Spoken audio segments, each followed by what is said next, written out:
Hello, this is National Chess Master RS at chess.com, continuing my video series on the correspondence team match between my video lessons group and the team CARPE DIEM, and this was played on board 21. So we have some of the higher rated players. Our man is cavelorum, rated low 2000s, against Rimfaxe, who's rated in the lower 1900s. And let's have a look at the game. Here we see a Petrov defense, and it pretty much goes into a main line here in a minute. This position is common. The normal move is bishop e7 for black. Black selects a different line, knight d7. I don't like it as much. I don't really know theory, but it would seem to me logic should indicate that white should develop a piece here. Okay. Not just what logic says. Instead, white makes an exchange which develops a black piece, but the game is relatively even. It shouldn't really matter. Now comes a little play on the d5 square, and now d5 is under fire again. So black pretty much needs to take on c3, and now white gets a fork. His queen is now attacking h7 and d5. h7, of course, is a mate. Got to deal with that. And white has bagged a pawn. But black is not without resources. He can develop with tempo. He's attacking h2. White ignores that and hits the rook. And white still ignores it because he's planning to plant his queen on f6 and administer a checkmate. So black has to step carefully. Black collects this pawn back. Here comes the mate threat. Defended.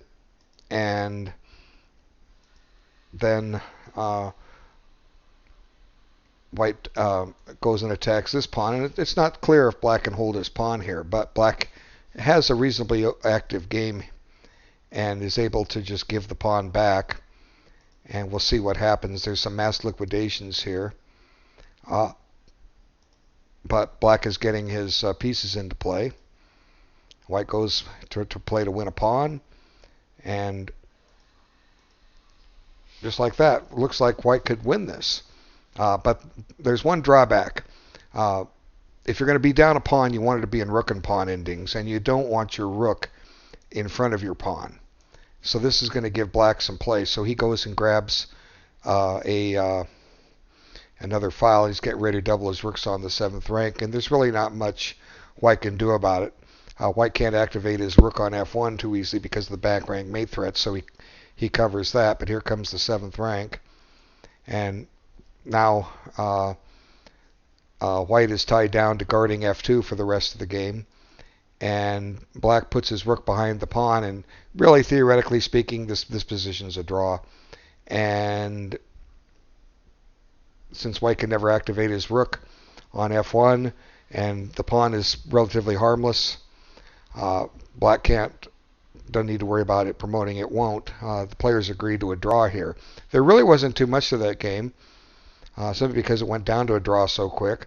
But it kind of shows an example of how you can get your pieces active into an ending and set up a very, very drawable position. Let's have a look at the other game. Load it up here. What move will it start? It's supposed to start at move 1. Hey, it did. Never know what move it's going to start us at. Okay, we have a Sicilian defense, and this is a pretty good game too. Both sides are trying to conduct their attacks against the enemy king. We see opposite side castling. The weakness on d6 isn't really a weakness. White really never is able to exploit that in most Sicilian defenses.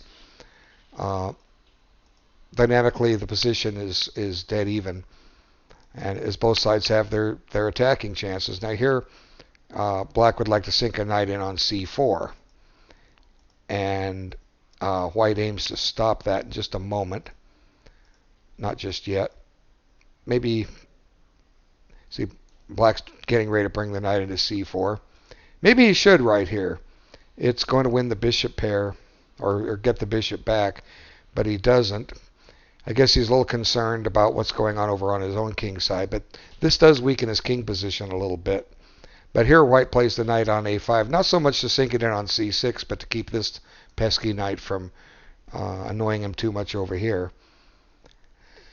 Okay, so like I say, the game is relatively even. White chases the rook off that file, threatens to mess up the black king side pawns. And now black goes in for knight c4. And curiously, white doesn't take on h4. I thought it was a good move, but let's see, bishop takes. Black can throw in his wishing zug, but white will cover the mate easily enough. But you're trying to break open the black king. You got to do something over there. And then the h5 pawn is weak, but he doesn't. And now white's trying to open up lines on the king side. Black is continuing his pressure on the queen side. This is a good move here. The purpose is twofold. Number one, the rook helps support b2, and number two, the possibility of doubling rooks on the g file can come in. So it's a nice move.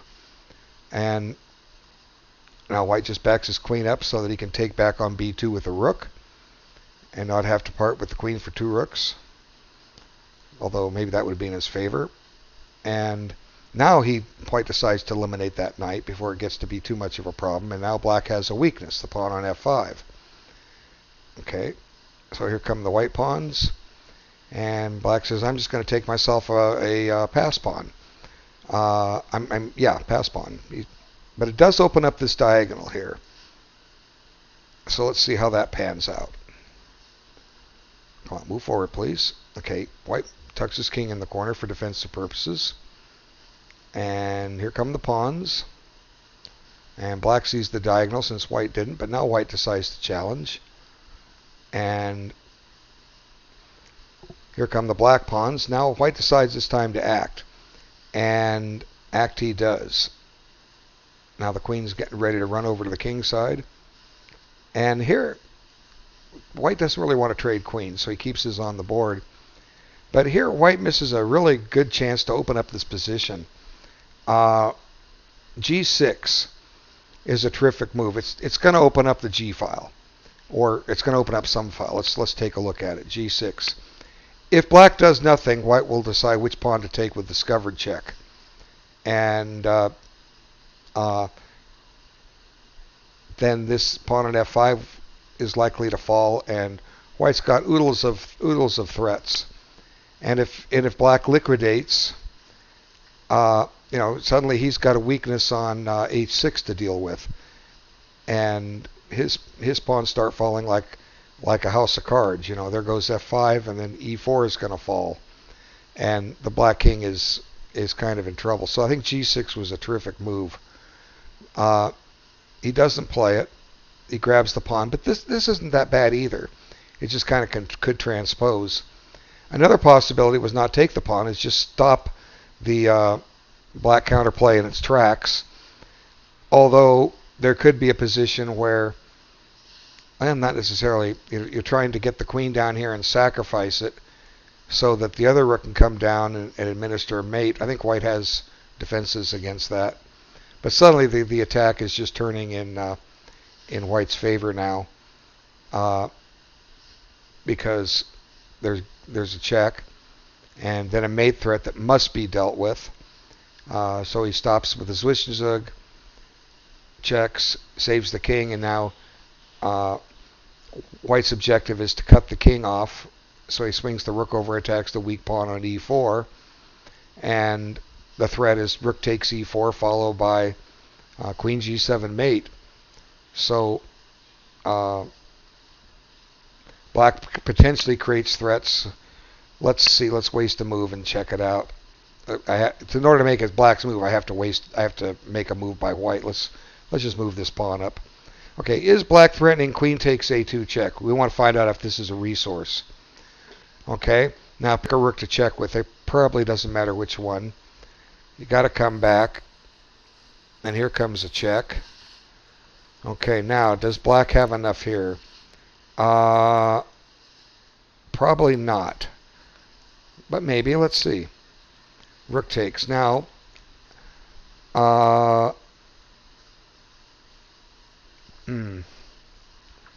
if you take the rook, black is queening with check. You don't have to take the rook. You can start checking yourself. Let's see. Check. Kind of similar to the game. You see, it's very interesting what's happening here. It's hard to say. Black is going to queen. Just a question how much damage can white bring in the meantime. Check.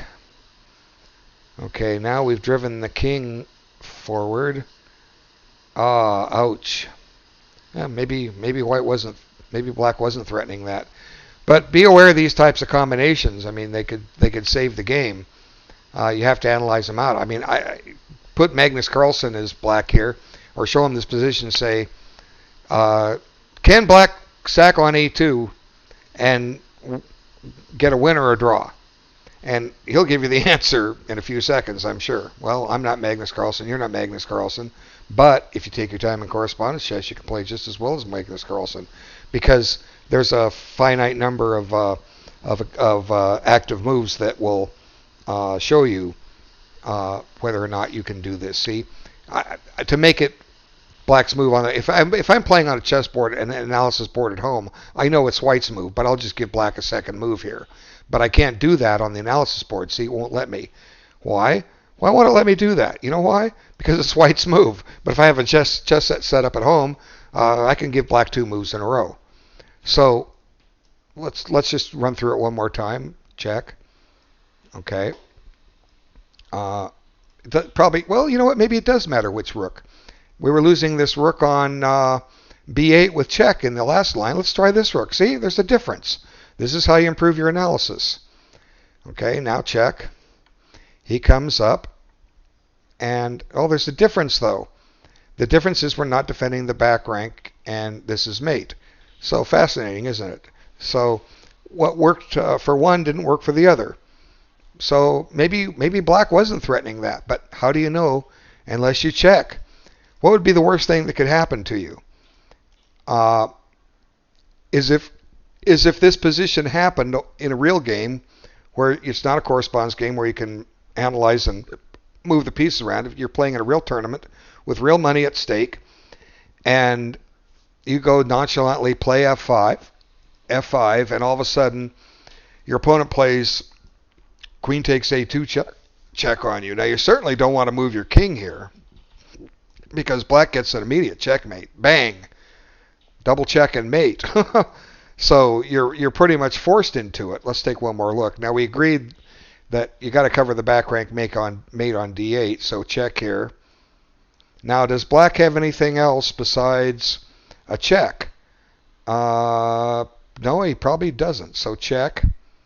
Now I don't think making a queen with check is going to work for black, because when he retakes the rook, not only is he down a queen for a rook, he's not checking, and it's white's turn. And white actually has that back rank mate again. So you've got to take this and threaten to queen, but now it's white's turn. And I was analyzing queen h8 check. There's also queen takes d6 check. This might just do it quicker, because now you're picking up this rook without any muss and fuss, and the king you're picking it up with check. You have to go to e8 because g8 gets you mated in 1, and pick a square for the king. And if anything, you don't have to take the pawn. The queening square is now covered. You can just take the rook, right? And unless black somehow was out of pawns and walked into a stalemate here, but he's not stalemated. The king is not stalemated. He has e7. Then the game's over. So okay, so let's get back to, he didn't play f5, naturally. He started checking, and this suffices. So black never gets a chance to do this. But we want to make sure that if you're playing in a game that your opponent doesn't pull that off on you, because that'd be highly embarrassing. And white just keeps checking here. And black's running his king for the hills, but he just doesn't have enough here. And something's going to give. He's going to lose the f7 or the d6 pawn, either with check. he chooses to lose the d6 pawn with check, and then also decided to give up the game here. This is where black resigned. Why is he resigning? Well, let's see. White has 6 pawns, black has 4, and white is checking. And white's getting ready to put a rook on the 7th rank. Like, for instance, if the king comes back... Oh, no, I'm thinking the rook's on e1. Okay, this is the safer move. This pawn is stopped in its tracks. Let's see. I think black can force, or white can force the queens off. That should do it. Queen check. Okay, now let's take this pawn with check. Get it out of the way. Okay, come up here. Activate the king.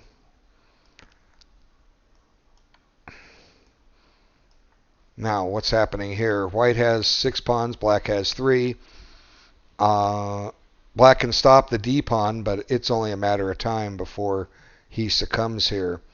White will just play rook d4. Black can never take on d5 because white has an outside pass pawn. And white will just activate his king and